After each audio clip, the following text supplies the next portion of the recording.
the intentionality in the classroom. We talked about that with play-based learning.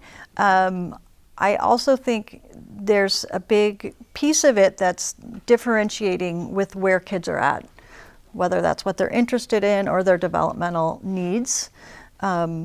Michael Ann, what would you say, can you think of a time, or how do you think about looking at all of the different needs of the kids in your class? So as we touched a little bit ago, the first 6 weeks of school, we are very intentional about teaching what's happening in the classroom, where things go, how we do things, blah, blah, blah.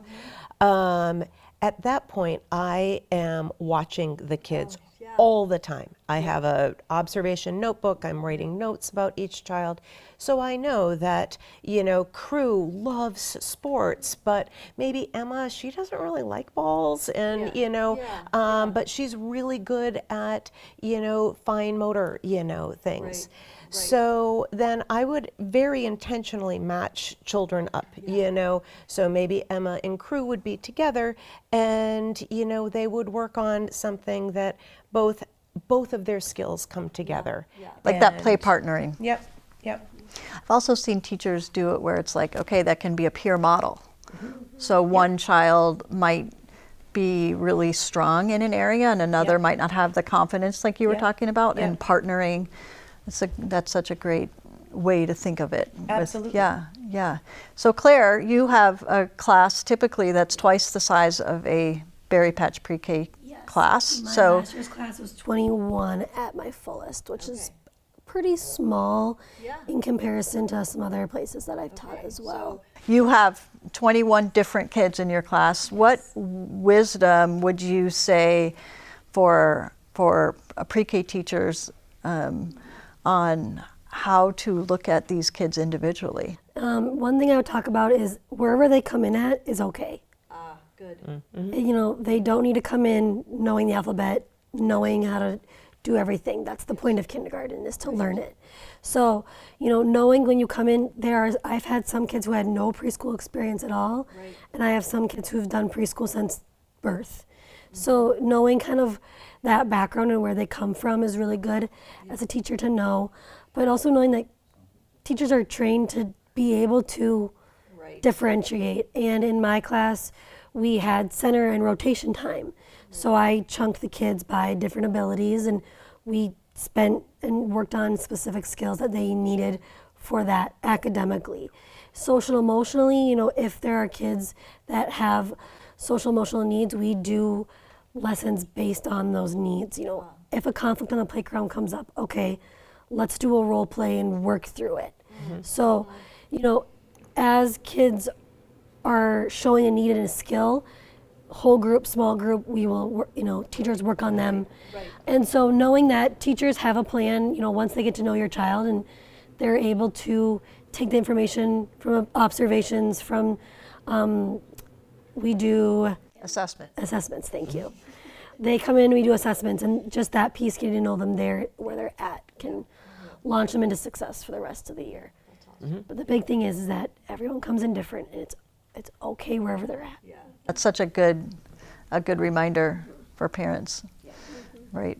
So, Callie, can you think of a situation or a time where, with one of your two kids that have been at Berry Patch, where you saw like this is happening in this classroom? I know it's because of something that my child loves, is interested in, or like feels like it was specific for them. Right. We talked about this a while ago, that Crew's blueberry year, so 3 turning 4, ton of boys, active boys, love dinosaurs, love sharks. And I remember the teacher sent out a little email.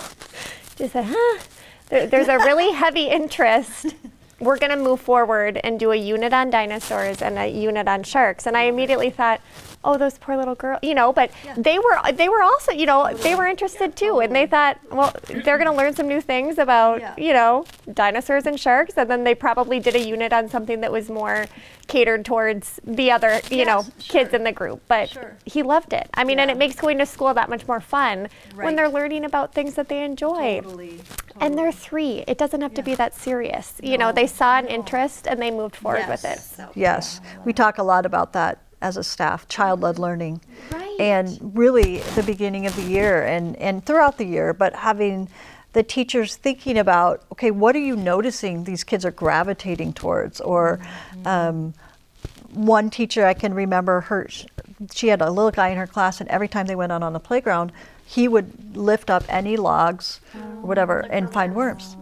And everyone got obsessed. At the beginning, some people were scared. Anyways, she totally chucked whatever the plan was, and they did worms for 2 weeks. But she incorporated all the things into it. It was so awesome. And that's the like where the kids get excited. You talked about that too, like going into kindergarten, excited to learn. Well, and as parents, it's so much easier to get them to go when they're excited. Yes. And then they're excited for kindergarten. You know, if they have a positive experience in preschool and school is fun and they're doing things that they like, kindergarten, yay, let's go. Let's go to kindergarten. Yeah. So true. Right. Maybe, the less serious school route, and not saying that Berry Patch isn't serious, but just taking the playful side and incorporating that into playful ways. So Christy, you were talking earlier about that decision with each of your kids. You know, are they ready to go? How do I feel confident in that? And one of them, you made the decision, let's do another year pre-K. Tell us Exactly. about that. Right. So it was our first child. So that was, it was a difficult decision to have to figure out. Right. And especially as your first child. So we had to decide, he was very young for his grade, and is he ready for kindergarten? So we really had a great conversation with his strawberry teacher and his pre-K teacher. So we approached her with the question, Charlie could he go?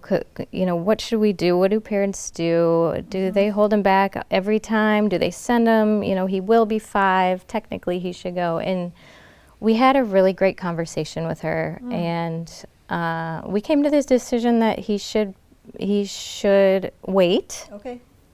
And do another pre-K year. And how did the teacher come alongside you in that? Yeah. Was that hard? It was. Or did you feel aligned? Yeah. What? It wasn't hard. Where it was an easy conversation to have with her. Good. Because she was very open and warm, and knowing that this is a difficult decision sometimes parents need to make. And it comes back to the individuality of the child. Some kids are ready, some aren't. And so Charlie was a bright kid. He could write his whole name, his first name and his last name. But she said, maturity-wise, maybe not. Yeah. Maybe not quite there. So we made the decision to repeat the year, mostly because he just wasn't socially mature enough. Whereas the rest of our 3 kids, they were. And we had those conversations with their teachers. So much socially that. Yeah, exactly. He led the way. No, that's kind of interesting that just to think back to when we were talking about the social emotional learning being one of the most foundational things that kindergarten teachers are looking for. Right. To know, okay, my child can do some of these pre-academic things, but that's not the whole package. Right. And that the openness as a parent to say, okay, we're going to invest in this a little more. That's awesome. Yeah. And she was right. He wasn't quite socially mature enough, whatever that means. Right. It was true. Teachers are really smart about the those teachers things. are smart about those things. So it was great to have kind of a companion to walk us through that. That's awesome. Yeah. So that partnership is it's critical. Very So critical. I'm glad you experienced that. Yeah, absolutely. With a hard decision. Yeah, absolutely. Awesome.